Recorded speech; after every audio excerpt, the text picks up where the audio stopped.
I'm here to talk to you about one of the most important things in business. And this is something that I really didn't appreciate early on enough. And I can look back on my career and go, wow, had I gotten into some proper mentorship earlier, it would have saved me a lot of pain and suffering. Would have gotten to where I am now much faster. But that's okay. We have to go through whatever journey we're going through. I talk to coaches all the time looking for mentorship, and they want to look for it, and then they start conversations, and they a lot of times will back out, and it's kind of sad because what I'll see is I'll see somebody like back out, and then a year later catch up with them, and they're like, "Damn, I wish I would have taken advantage of that now." But we're all on our own journey, and I'm going to tell you a story about how I made six figures. I had a six-figure CrossFit gym, so we were doing a few $100,000 a year, learning from my mentor before paying him a dime or even meeting him. So this isn't about, you should spend money on a mentor. This is about identifying the mentor and how to go about doing it. So after I made some money and had accomplished something as a business owner, I was getting by.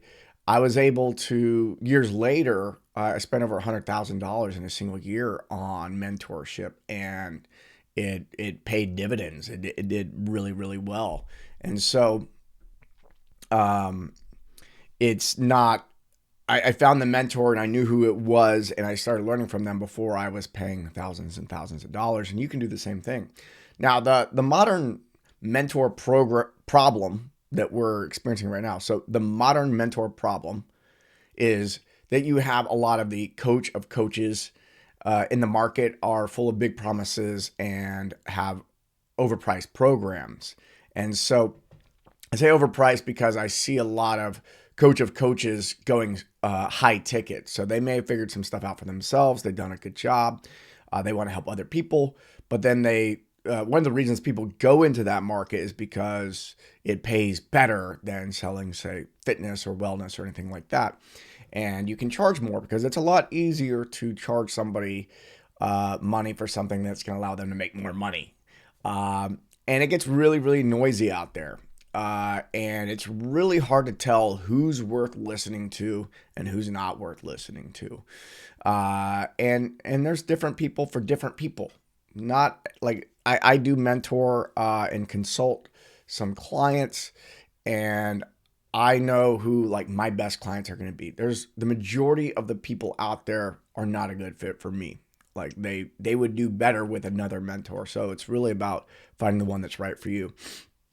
And another trap that people find themselves in is on social media and YouTube, you can get endless random advice, and it can feel productive. It creates this dopamine hit, but you're not really getting results. So we can get addicted to learning new things and maybe gaining some insights, but we don't necessarily take that in to our business in a way that makes sense because it's mostly random. And so a good program or a good mentor is going to give you the information that is most important for your business right now. If you're searching for solutions on YouTube, you're probably going to get some good advice, and it's good to like start vetting people there who you want to follow, but you're likely not going to find the thing that's going to move you forward because the value of having a mentor is in they know things that you don't know you don't know, right? And so that's called a blind spot, and so that's one of the reasons those of us that mentor and consult do it is because a lot of times a client will come to me and say, I've got this problem, this problem, this problem, and I go, that's not your problem at all. It's actually this over here, and they go, oh, and you're likely not going to be searching on YouTube in a way that's going to identify a blind spot. So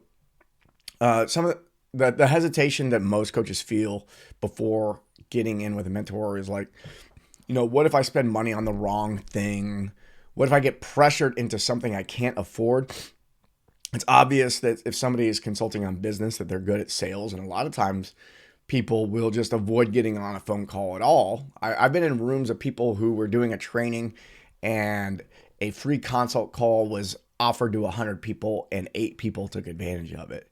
And I go, wow, like these people, it's free value. They're going to be offered to spend more money, but they can always just say no. But people, I notice so many people will avoid getting value just to avoid feeling pressured.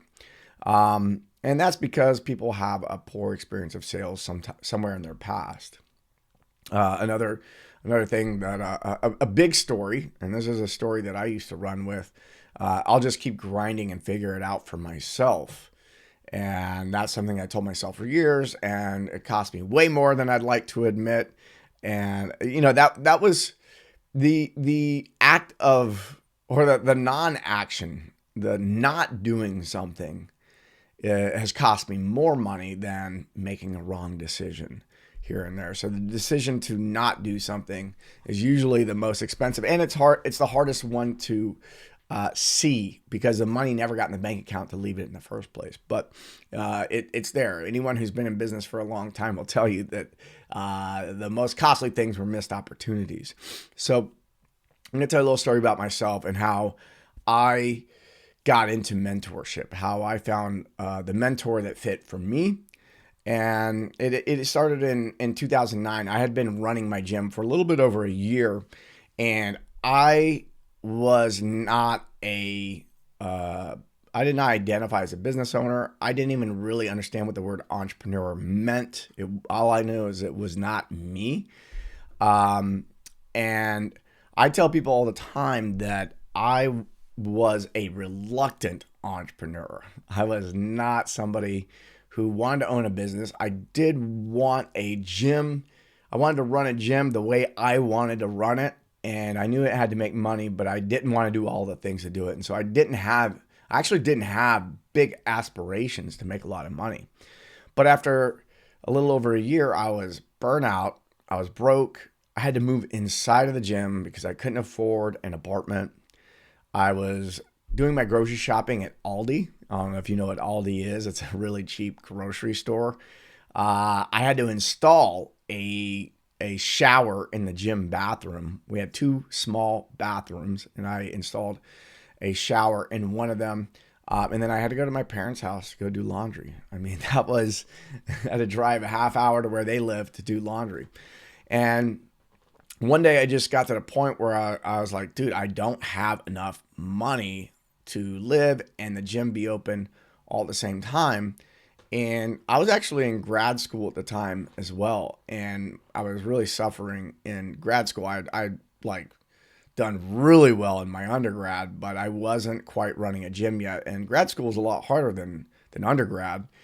And the workload was much higher. And I noticed that the gym was suffering, my school was suffering, and I didn't have a lot of money. It was stacking up on me. And so I had a few choices. One of them was kill the gym and stay in school, get a graduate degree, and then figure out what I would do for work after that. Even though I knew that I did want to be in the fitness business. I already had a fitness business. I decided to stick with the gym because it would be a lot easier to restart school than to restart a business. It's definitely, it's a lot easier just to like apply and get accepted into college. Now, I had a couple other choices I had to make. Was I was either going to go work at AutoZone, which was right across the street from my gym, so that I could pay the bills and then also operate the gym a little bit, or I could swallow my pride and figure out business. And the reason I say swallow my pride is because to me at the time, business was a dirty word. Marketing was like a dirty word. Sales, all these things made me feel uncomfortable. Marketing, sales, all this stuff made me feel uncomfortable. And so I sat with it for a week, and I imagined going and making, 10, $15 an hour at AutoZone and then stretching myself thin. And I realized that, I was done being broke and it was time to learn about business. And so in 2009 at that time, and I was like at this tipping point. Uh, there weren't mentors online. YouTube was like maybe a year or two old, and Instagram didn't exist yet, and so I knew that mentorship was a thing, and I started asking business owners at the gym for some advice, but none of it really clicked because most of those business owners weren't really starting where I was starting from, and they didn't have my background. And so out of desperation, I called my old college roommate, Doug Larson, and asked him to be my business partner at the gym. And one of the reasons I asked him was it was part instinct, but I knew that he was very different than me. And I recognized early on that I needed somebody who was not like me to help me be more organized. So Doug flew in from Australia, and he handed me this pirated business course he downloaded from Pirate Bay. So like the first bit of business information I had consumed that was not in college was this pirated course on this thumb drive. And so that course would have cost $1,500 if we had purchased it. But like we were both broke. There was no way. And so Doug actually moved into the gym with me. So we were both living there. And our daily ritual became in the mornings before training began at 6 a.m. We were up and we were watching the free training, or what was free to us. In the middle of the day, we had these PDFs. We'd fill them out. In the evenings, we were training the clients, and then we would fit in some more conversations around business if we could. And so we were working all day and going through the training, and we did this, and we applied it directly to our business in real time. And so it actually, it took a few months, but we started making more money, and business started making more sense. But one of the first lessons that really made a difference for me was the instructor of the course. His name's Eben Pagan. He started talking about what it actually meant to be an entrepreneur. And it wasn't just someone who owns a business. It wasn't about someone who just makes money online. My idea of what the word entrepreneur was associated with, like Silicon Valley at the time, which I didn't associate with that at all. But Eben described this type of entrepreneur called an E-type entrepreneur. And it's like the quintessential entrepreneur, and the kind of person who synthesizes ideas and is innovative and creates new opportunities from scratch and takes these raw materials and creates value out of it. It's a very creative thing to be. And there was these entrepreneurs were visionary and solving problems and saw gaps in the market in the way other people couldn't. And I remember hearing that, and I go, man, what a cool person that is. Someone who does that. How valuable. That's awesome. But then Doug turned around in his chair and he smiled and he's like, dude, that's you. And I was like, no, dude, that is not me. That was really cool. I'm not that cool. That's the way I thought about it at the time. And he explained it to me. He was like, dude, you are all those things. And I was like, I don't think so. But over the next week, consuming more of the course, I realized that actually was who I was at the core. I was somebody who was always looking for the newest technology, always looking for the innovative thing. I was really dissatisfied with the way that things were done at the time. That's one of the reasons I got into CrossFit in 2007. I looked at the gyms and I thought, these suck. I want to do something that's really innovative. And then we actually ended up innovating inside of the CrossFit space and making CrossFit better. And so in a week after learning about what it meant to be an entrepreneur, I started owning it. I took on the identity of entrepreneur. And when I did that, when I had that identity shift, a lot of things shifted for me. My mind opened up to new possibilities, and I started getting more and more ideas, like more ideas than I could implement. And this is something that was really interesting is my mind wasn't open to those things. My mind wasn't working as well as it could until I adopted that identity. So that's something really important to understand here is how you identify is going to dictate how your mind works when what you can see out in the world and what you can see for yourself. So within a year of studying that course and implementing everything we could learn in the gym, I had enough money to rent a house down the street. It was not a dream house. There were bars on the windows. There was drug deals happening across the street. There was a homeless encampment just a block away. But I was out of the gym, and I that allowed us that within 2 years of implementing all this, we had moved to our gym to the good part of town, and we had 7,200 square feet, and which was like 3 times bigger than what we had previously. We had AstroTurf. We had nice equipment. I was able to buy a house in the nicer part of town. I got a house with a swimming pool, white picket fence, all that stuff. I was able to get all the stuff that I thought I wanted. We'll talk about that later. It's like, oh, I thought I wanted all this stuff. Actually, that's not really what made me happy. However, I do believe most people, including myself, had to achieve quite a bit before they start looking at the other areas of their life to find true happiness. So, what was really cool is because we had the business and it was running and it was continually running more and more on its own, we had the time and space to create a podcast and YouTube channel in 2012. And that was a fucking blast. I think if you look back on like a couple videos ago, I talk about how we started Barbell Shrugged and some of the details there. I would go listen to that one and this one. The combination of these two videos are going to fill in some gaps for you if you're interested in like my entire story. So, but in 2013, we weren't making a lot of money online yet, and the gym was doing good, but I was still like wanting to do more. I was still looking for innovation, and the guy who we had pirated the course from, so we had gotten this $1,500 course for free because we pirated it. He was holding a webinar, and I was like, we got the email because we're on the guy's email list, and I go, oh, okay.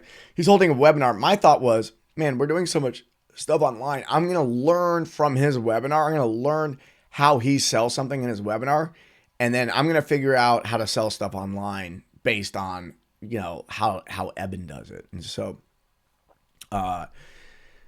Evan's so good at webinars that during the webinar, I really forgot to take notes and I got immersed in it. And I realized that what he was selling is what I actually needed at the time, which was a conference in Chicago 3 months later. And the price tag was $7,000. But the thing is I didn't have $7,000. We had been traveling and spending our money on running the YouTube channel and podcast, and the gym wasn't really making all that money. Like $7,000 was 2 months of my personal income. Like it was a lot of money at the time. And so, I talked to business partners, I talked to friends and family, and I was able to get $7,000 together by the end of the day. And so by the end of the day, there was $7,000, and I scraped it together. I zeroed myself out, and I paid $7,000 to wait 3 months to be able to go into the conference. And so, showed up to the conference in August of 2013, and by the second day, I had a brand new perspective. Like things had opened up, and one thing I'll mention is like day one of getting to the conference, I stepped on the elevator to go to my hotel room and then Eben, the guy putting on the conference, steps on the elevator with me. And when he steps on the elevator with me, I was like, holy shit, this is Eben Pagan. He's here in person with me. I get to talk to him. And so I introduced myself and I was like, hey, I pirated your stuff back in 2009. And it gave me the knowledge that I needed to be able to be standing here right now. And I really appreciate it. And he was like, man, that is so cool. Appreciate you telling me that. Welcome for being here. Good job. And it was just a really sweet moment to be able to talk to him and acknowledge him for what he had done, even though I hadn't given any money yet. But that had changed. I had now given him $7,000, and I was about to give him a lot more. And so before the event was even over, so like day two, we had this big shift, and by I think like by day 3 of this 7-day conference, we had created a new offer that was aligned with what we thought our audience needed based on the things we'd learned at the conference. And people started signing up immediately. So before this, we were making less than $1,000 a month online. And within the next month, we made more than the cost of the event. So we had invested $7,000, and by the end of the month, we were making that like that. And then we were making it every month after that, because what we had learned just didn't pay off once; it was going to pay off forever. And so, within 90 days, the online business was making more than the gym, and so that's a quick turnaround. And so, I because of that, I was now looking for more opportunities to continue to grow. And so a few months later, the same mentor, Evan Pagan, invited me to a $5,000 mastermind. And so I was like, hey, can I also bring a second person, my business partner, Doug? He said, sure. We spent $10K to go to this mastermind in Miami. And I remember walking into the conference room and just being so nervous, because the people that were in that room were people who had written books on marketing and business, and I had read them or listened to them, or watched their videos or whatever it may have been. And I was like, man, what do I have to offer here? I don't, I just learned how to make money online. But the funny thing was within like a couple hours of being there, because in a mastermind, people were interacting so much. And I'm talking to people who are highly successful. And then they ask me what I've been up to. And I talk to them about the YouTube channel. And they're like, holy shit, how are you doing YouTube? Like, because they don't know how that works yet. And so I ended up being an expert on something, even though it wasn't necessarily the transaction, because a lot of these guys were experts in like the sales page and the marketing. But they, as far as like creating leads through YouTube, wasn't really their thing. So it was really cool, because after the first day, I walked back up to my room and I was like, damn, that was, I felt way more confident after being there. It was really, really nice. And so I ended up coming to 2 more masterminds that year. I brought my team, and then I hired a leadership coach that I had met through the mastermind, and I joined this other think tank. And if I add up all the money I spent in a year, like when I finally pulled the trigger and said, okay, I'm going to go all the way in with this Eben guy and give him a lot of money in order to get this training. When I did that, it just started snowballing really, really quick. And so it was about $100,000 is what we'd spent in the year, like between like the end of 2013 and the end of 2014. And every time I went to an event, every time I participated in some type of training, and I also had a leadership coach I was meeting with every other week, and that fast tracked us to a point where we were doing $100,000 months. And so I tell this story because a lot of times people get caught up on, I got to spend a lot of money to get the proper mentorship, and that's not really necessarily true. So I was able to build a business that was making a few $100,000 a year that gave me this foundation to be able to invest more. And so there's a lot of people out there selling mentorship that it's like the first and only thing you can do with them is spend $5,000 or $10,000. And that's well and fine. That's totally cool. Some people do that really well. I personally am a big fan of offering the same thing to people that I got, which was something that was really, really affordable. And so that's one of the reasons I built Coach Flow Systems. It's to remove the guesswork.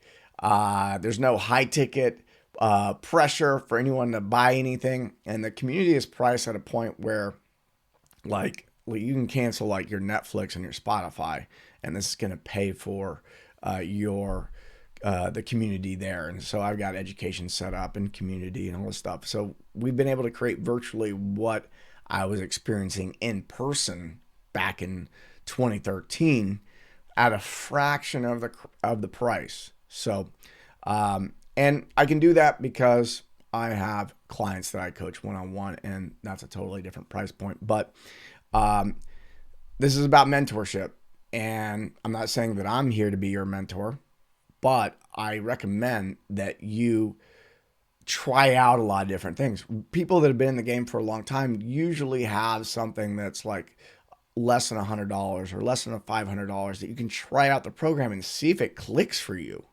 So do those things. Do the small things that click for you. See if it makes you a little more money. See if you learn something that actually moves the needle. And then go deeper with that mentor. So this isn't necessarily about working with me. However, I priced it at a point where you can come try us out. So if you want to come join us over at Coach Flow Systems, try us out. The link is down in the description. And I'll see y'all in there. And I'll see you next week. Make sure to like and subscribe and share this video with anyone that you think will benefit.